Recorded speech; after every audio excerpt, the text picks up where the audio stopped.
بسم اللہ الرحمن الرحیم۔ السلام علیکم، میں سمیع ابراہیم ہوں۔ آپ ہمارا یوٹیوب اور فیس بک چینل دیکھ رہے ہیں۔ بحث چڑھ گئی ہے، الیکشن ہوں گے یا نہیں ہوں گے، اور جو کل سینٹ میں واردات ڈالنے کی کوشش کی ہے سنجرانی صاحب نے، تو لوگ بڑا سوال یہ کر رہے ہیں کہ یہ کس کے کہنے پر کیا ہے سب کچھ۔ تمام سیاسی جماعتیں تو کہہ رہی ہیں کہ جی ہم تو الیکشن چاہتے ہیں، بالکل ہم الیکشن چاہتے ہیں، لیکن عملی طور پر اگر دیکھا جائے پرائیویٹ گفتگو میں کوئی ملک میں کیمپین شروع نہیں ہوئی، کوئی نواز شریف صاحب کسی جلسے میں نہیں گئے، اور بتایا جا رہا ہے کہ بڑے شدید دباؤ میں ہیں۔ جب نون لیگ والوں سے پوچھتے ہیں جی کیا دباؤ ہے میاں نواز شریف پر، تو وہ کہتے ہیں جی دباؤ اب یہ آ رہا ہے ہم پر کہ استحکام پاکستان پارٹی کے بندوں کو ٹکٹ دیں، تو ہماری پارٹی تو مانتی نہیں، تو ہم نے تو ٹکٹ نہیں دینے، تو اب ہمارے پاس یہ اطلاعات آ رہی ہیں، یہ اب نون لیگ والے کہہ رہے ہیں کہ جس طرح لوگوں نے پی ٹی آئی کو چھوڑا اور انہوں نے پریس کانفرنس کی، ہمیں لگ رہا ہے کہ جن حلقوں میں ہم استحکام پاکستان کے لوگوں کو اکاموڈیٹ نہیں کریں گے، تو کہیں ہمارے بندے بھی اسی طرح پریس کانفرنسز نہ شروع کر دیں، پارٹی نہ چھوڑ دیں۔ یہ بڑی عجیب بات ہے۔ تو اس کو کاؤنٹر کرنے کے لیے پھر آج جو ایک پرو نون لیگ صحافی ہے پاکستان میں، وہ دعویٰ کرتے ہیں کہ ان سے بڑا انویسٹیگیٹنگ صحافی کوئی نہیں ہے، تو اس انویسٹیگیٹنگ صحافی نے آج یہ خبر چلائی ہے کہ جی استحکام پاکستان پارٹی کے بندوں کو ٹکٹس دینے کا فیصلہ کر لیا گیا ہے۔ پھر مریم اورنگزیب کا اس میں کوٹ ہے کہ دیکھتے ہیں کیا فیصلہ ہوتا ہے، ابھی کوئی رائے، ابھی کوئی فیصلہ حتمی نہیں ہے۔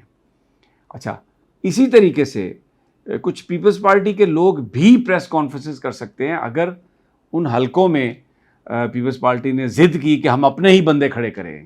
تو یہ ایک بڑی عجیب سا سینیریو یہ پیدا ہو گیا، اور اس میں یہ جو بڑی بڑی سیاسی پارٹیاں، جو اب تو خیر بڑی سیاسی پارٹی تو ایک ہی رہ گئی ہے پاکستان میں، چاروں صوبوں میں جس کے لوگ ہیں، جس کی لیڈرشپ کے لیے ہمدردی اور ووٹ ہے، وہ تو تحریک انصاف ہے، باقی پاکٹس ہیں۔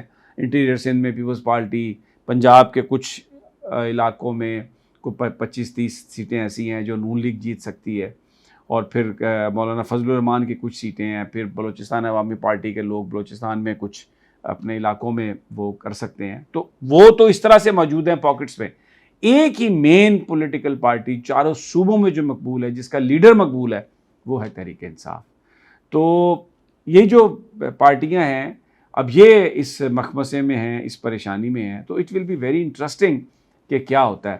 نون لیگ کے لوگ یہ کہتے ہیں کہ بس ہمیں اب ایسا لگتا ہے کہ معاملات جو ہیں وہ نواز شریف صاحب نے اگر وزیر اعظم بننا ہے تو بہت ساری چیزوں کو لے کے آئیں گے ساتھ، تو وزیر اعظم بنیں گے، ادروائز معاملہ جو ہے وہ ہاتھوں سے نکل جائے گا۔ دوسری جانب جو پی ٹی آئی کو آؤٹ کرنے کی سازش تھی وہ تو ساری الٹی پڑ گئی۔ اکانومسٹ میں جو مضمون چھپا عمران خان کا، اس کا میسج کیا ہے کہ دنیا سن رہی ہے، عمران خان کو دیکھ رہی ہے، اور وہ ایک ریئلٹی ہے، اس کو نظر انداز دنیا نہیں کر رہی۔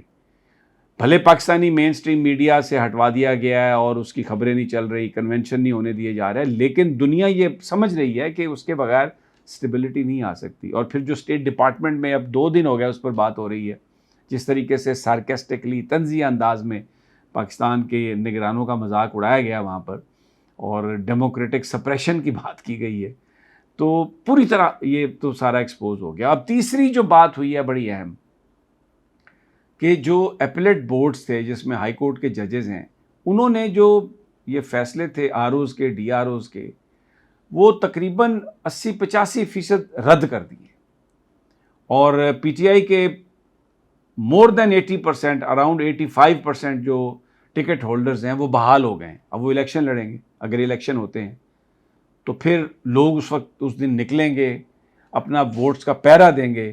دھاندلی تو آپ نہیں کر سکتے، تو کیا کریں گے پھر؟ پی ٹی آئی کو کیسے روکیں گے انتخابات میں آپ؟ تو پھر کیا واقعی انتخاب ملتوی ہو رہے ہیں، جو میں نے ابتدا میں سوال کیا؟ تو یہ بڑا ایک عجیب سا اس وقت ہے سارا سلسلہ، اور الیکشن کمیشن بڑا بے نقاب ہو گیا، بڑا ایکسپوز ہو گیا۔ ان کی ادھر میٹنگ چل رہی ہے کہ یہ کیا ہوا، یہ سارے آر اوز اور ڈی آر اوز نے تو یہ تو ہر چیز ہماری جو ہے نا وہ جو کہی تھی وہ تو ججز نے پٹھا کر دیا ہے، ہر جگہ پر بڑے بڑے سارے لوگ جو ہیں، اور 87% لوگ جو ہے نا وہ کلیئر کر دیے ہیں، پی ٹی آئی کے امیدوار جو ہیں ان کے کاغذات نامزدگی درست کر دی ہیں۔ تو اب کیا ہوگا؟ تو اب پھر وہ جو توہین عدالت کی وہ جو ایک فیصلہ تھا جس میں عمیر نیازی کو نوٹس جاری کیے گئے تھے، اب وہ تو سچ ثابت ہو گیا. تو اب قاضی صاحب کیا کریں گے؟ قاضی صاحب دن رات لگے ہوئے ہیں کہ کسی طریقے سے میں نواز شریف کو اہل کر دوں. اب فیصلہ آنا ہے، دیکھیں. مجھے لگتا ہے کہ ایک دو تو ضرور اختلاف کریں گے. دیکھیں 2-3 سینئر اور بڑے زبردست جج ہیں اس بینچ میں، اور وہ منصور شاہ صاحب تو اپنی گفتگو میں بڑا انہوں نے اظہار کیا، سوال اٹھائے ہیں، کیونکہ تاحیات نااہلی کوئی بھی نہیں چاہتا، لیکن بڑا سوال یہ ہے کہ اس کو ختم کرنے کا کیا طریقہ ہے. یہ آئینی ترمیم ہے، 18ویں ترمیم میں اس کو لے کے آئے ہیں، کیسے ختم کر دیں گے آرڈینری لیجسلیشن سے؟ تو there has to be constitutional amendment. ویسے تو وہ کر دیں، پہلے بھی انہوں نے کیا ہے. پاکستان اس ملک میں سپریم کورٹ نے ڈکٹیٹر کو آئینی ترامیم کی اجازت دے دی اور وہ کرتا رہا، تو اس لیے آئین وغیرہ کی تو کوئی، مولانا فضل الرحمان کہتے ہیں چند دن آگے ہو گئے تو کیا فرق ہے اس سے.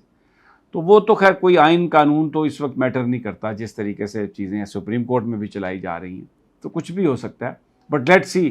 لیکن آج جو ایک امپورٹنٹ ڈیولپمنٹ ہوئی ہے وہ یہ ہوئی ہے کہ یہ ایک نوٹیفیکیشن جاری کیا ہے وفاقی حکومت نے، جس میں انہوں نے یہ کہا ہے کہ جناب، یہ میں آپ کو پڑھ دیتا ہوں کہ ایک بنایا انہوں نے ایک کمیٹی بنائی ہے، ڈٹرمن کرے گی کہ 9 مئی کے جو واقعات تھے، یہ اس کا ماسٹر مائنڈ کون تھا، اس کو ایگزیکیوٹ کس نے کیا، ذمہ داران کون تھے، اور پھر یہ بھی سجیسٹ کرے کہ مستقبل میں اس طرح کے واقعات کو روکنے کے لیے کیا کرنا ہے. اب اس کی جو یہ کیبنٹ کمیٹی ہے، اور یہ اس کے کنوینر ہیں منسٹر فار لا اور minister for interior, minister for information, minister for human rights اس کے ممبر ہیں، اور کوئی اور ممبر بھی ہو سکتا ہے اس کے ساتھ.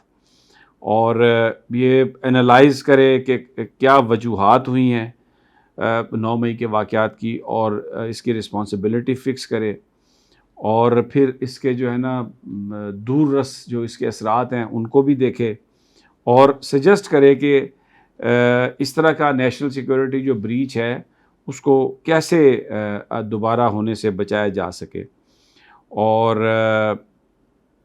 Recommend measures to strengthen the existing legal regime to deter such recurrences. اچھا، اور منسٹری آف پرووائڈ جو ہے نا وہ اس کے سارے پر کرے گی. اچھا، اب یہ ایک ڈیمانڈ رہی ہے ہمیشہ، پوری قوم کی یہ ڈیمانڈ ہے کہ جو 9 مئی کے واقعات ہیں وہ واقعی بڑے سنگین واقعات ہیں، تو ان کا ہونا چاہیے، انویسٹیگیشن ہونی چاہیے انڈیپینڈنٹ، اور سپریم کورٹ کا ایک جج جو ہے وہ اس کی تحقیقات کر سکتا ہے. لیکن یہ ایک کیبنٹ کمیٹی، اب یہ کون لوگ ہیں؟ یہ منسٹر فار انٹیریئر اور یہ سارے، ان کی کیا کریڈیبلٹی ہے؟ اور یہ ہینڈ پکڈ لوگ ہیں، تو کوئی، اور 14 دن کے اندر انہوں نے یہ دینا ہے، تو یہ ایک مذاق ہے بنایا جا رہا ہے. اس سے بہتر ہے نہ ہی کرتے، جیسے چیزیں چل رہی ہیں وہ چلتی رہتی، اس کو کون مانے گا؟ اور یہ جو لوگ ہیں، یہ وہ لوگ ہیں جنہوں نے تحریک انصاف کو پچھلے 3 مہینے میں دیوار کے ساتھ لگایا، اور یہ جو کاکڑ صاحب ہیں یہ کہہ چکے ہیں کہ جو 9 مئی میں جو ہیں ان کو تو سیاست میں دوبارہ نہیں آنا چاہیے. تو وہ اس طرح، یعنی آپ انڈیپینڈنٹ انویسٹیگیشن انہی لوگوں سے کروا رہے ہیں جو تحریک انصاف کے خلاف استعمال ہو رہے ہیں، اور جن کی کوئی کریڈیبلٹی نہیں ہے، جن کا کوئی پولیٹیکل فیوچر نہیں ہے، جو نہ کبھی پہلے MNA MP الیکٹ ہو سکتے تھے، نہ اب ہو سکتے ہیں، نہ مستقبل میں ہو سکتے ہیں، کچھ بھی جن کا آگا پیچھا نہیں ہے، اور ہینڈ پکڈ لوگ ہیں.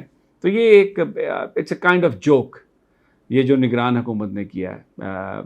اس میں انہوں نے اپنی بدنامی جو ہے اس میں مزید اضافہ کر لیا ہے. اس سے کچھ فرق نہیں پڑنے والا، اور یہ اگر نہ کرتے تو بہتر تھا. لیکن انڈیپینڈنٹ انویسٹیگیشن بہت ضروری ہے، کیونکہ یہ معاملہ بہت سنگین ہے، اور انڈیپینڈنٹ انویسٹیگیشن وہ کریڈیبلٹی والے لوگ کر سکتے ہیں جس پر تمام سیکشن آف سوسائٹی اعتماد کا اظہار کرے. اب سپریم کورٹ کے بھی اگر آپ، میں نام نہیں لیتا پھر وہ توہین عدالت ہو جاتی ہے، تو آپ اس میں کمیشن بنائیں 2-3 ججز کا جن پر قوم اعتماد کر رہی ہو، اور وہ انڈیپینڈنٹ اس کی انویسٹیگیشن کریں، اور یہ اوپن انویسٹیگیشن ہونی چاہیے کیونکہ معاملہ بڑا سنگین ہے. اور فکس کرنی چاہیے ذمہ داری جو ہے، اور جنہوں نے یہ کیا ان کو سزا ملنی چاہیے، بالکل سزا ملنی چاہیے۔ کوئی آدمی نہ وائلنس چاہتا ہے، نہ قانون اپنے ہاتھ میں لینا چاہتا ہے، اور جو ہماری نیشنل سیکیورٹی کی انسٹالیشنز ہیں یا اور بھی کوئی انسٹالیشنز ہوں، ان پر کوئی بھی حملہ جو ہے وہ ٹھیک نہیں ہے، بالکل کسی کو اجازت نہیں ہونی چاہیے۔ بہرحال اجازت دیجیے اگلی ویڈیو تک، اللہ نے کے بعد۔